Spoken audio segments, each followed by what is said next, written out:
Hello everybody. Today we'll be in Phoenix Journal number 27 again, and we'll be going through the first of the 12 deadly sins. We'll be starting with pride. And just real quick, this reminds me first of our country, and a lot of the preachers and teachers, and their unwillingness to change, really, from their pride.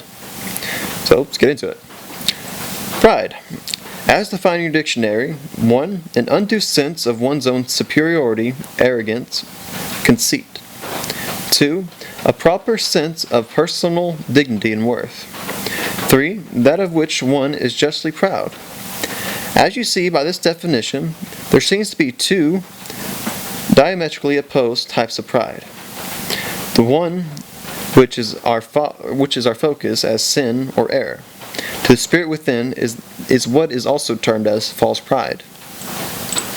False pride in itself refers to feelings of haughty superiority and rightness, versus the feeling of self-respect and honor for achieving an understanding or act which one has diligently and honestly worked for.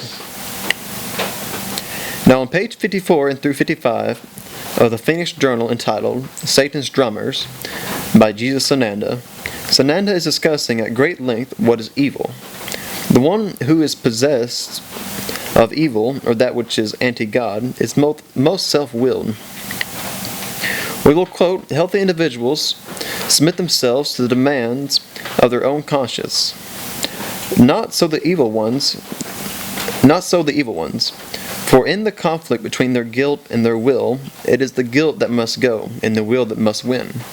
Evil people are extraordinarily willful, determined to always have their own way, or they have a most remarkable power in the manner in which they attempt to control others. And yet, a characteristic of all great people is that they are extremely strong-willed, whether their greatness be for good or for evil. I, Jesus, as you called me, was unbending and strong-willed. Ah, but so was one called Hitler. Could it be the difference in willingness and willfulness? Mine willfulness was that of our fathers. Hitler's was that of his own. It became evident, doesn't it, that the one whose will is of his own is threatened greatly by goodness. It therefore leaves the need of evil destruction, and of the goodness, or that one which represents such. Thus, murder is born. It is better, of course, if the evil one can cause the one of goodness to acquiesce in total submission and give through their total abandonment of goodness in the hands of evil. I think your psychiatrists may label this type of behavior of self-demand narcissism, defined as excessive admiration for or fascination with oneself. Number 2 is psychonal, erotic interest in one's own body. It is not strong enough its term for evil, so let us call evil a disease of cancerous or malignant narcissism. Your church authorities have generally considered pride first among the sins. Pride goeth before the fall, and so it is, and so it will be with this country. Pride is actually the same as cancerous narcissism, but I want you to realize I can also speak your hidden languages. End quote. So if one is proud, defined as, agitated by possessing or manifesting pride, arrogant, also self-respecting. 2. Sense of honor and personal elation, generally followed by a verb in the infinitive. One is either fooling himself by false feelings of superiority over another or others. He is simply being self-respecting by validating a worthy achievement of his own or of another. Since one can also be proud of another's achievement or action, this pride in another many times is simply the judgment that the action accomplished by this other is one which they themselves would be proud to accomplish as well. It is supporting one's own conviction of truth, whether it truly be truth or not. Same goes with our religions and our own beliefs, I should say, versus facts and truth.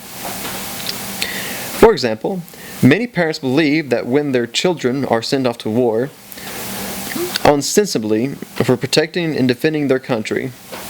That even though war involves the murder of others, they, the parents, must feel proud of their sons for doing their duty for their country. Now, are they truly proud, or are they simply hiding behind their own false pride because they are terrified that their child may die? And if that were to happen for no good honorable reason, they cannot forgive themselves for being wrong and supporting their sons in the lie of war. Do you see? At some level, the false prideful one knows he is wrong, but is afraid to face the perceived consequences of being discovered as mistaken, uninformed, or ignorant. He would rather hide behind the superiority feelings of false pride than live with the consequences of believing and supporting a lie, which would cause the death or dishonor of his child and make him wrong in his belief as well. When ones are continually molded as to what popular opinion must be, though not based on the facts, they become powerless puppets of evil. They no longer are able to reason for themselves, because they have become apathetic and lazy, and would prefer to believe all they are told from those that they perceive are in the knowing, such as our preachers. That's my opinion. Thinking for themselves is an effort they choose not to take precious time from their television, sports, and soap operas to accomplish. In other words, we become lazy.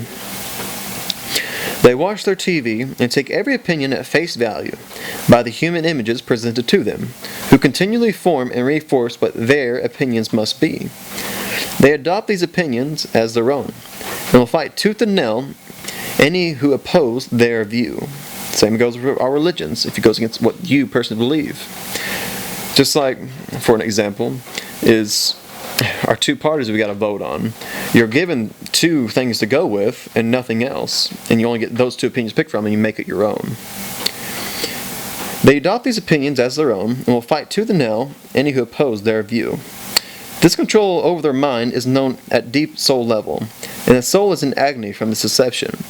False pride can only be released when one is pried from his trance of believing, and seeks to know the truth and no longer fears, because he feels helpless and powerless. The consequences of his personal responsibility, which knowing truth acknowledges and accepts. So when you say to yourself or another, I am proud of this job well done, or I am proud of you for a job well done, are you hiding behind the lie of a false belief in self-righteous superiority? Or are you acknowledging honest pride of self-worth and accomplishment of a truly worthy deed or action? You each must learn to know the difference. Otherwise, you will continually perpetrate an illusion of truth, and create for yourselves the victimhood which you allow to manifest because of your own stubborn ignorance. Such is the case with the truth which our brother Hatton is bringing to you in the Phoenix Journals. Many can't believe that this much evil has permeated your world and exists now right before your very eyes.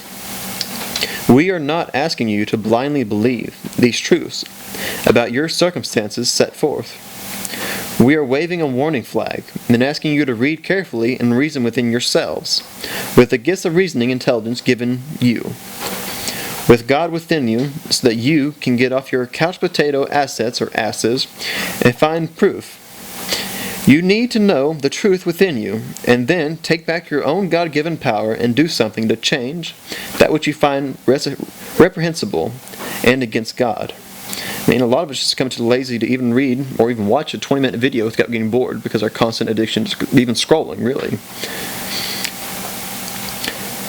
We are simply presenting the facts to you as our service to God. For He promised that in the end/beginning time cycle, the word of truth would go forth to all who have ears to hear and eyes to see, and it is going forth.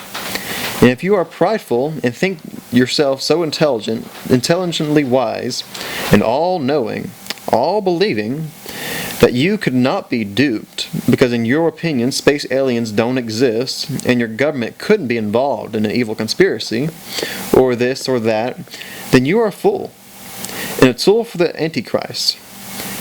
And may our Father God Aton have mercy upon you. It is best to truly understand that it is the nature of your illusion that most everyone is exposed to, and wrapped within someone else's false illusion of truth.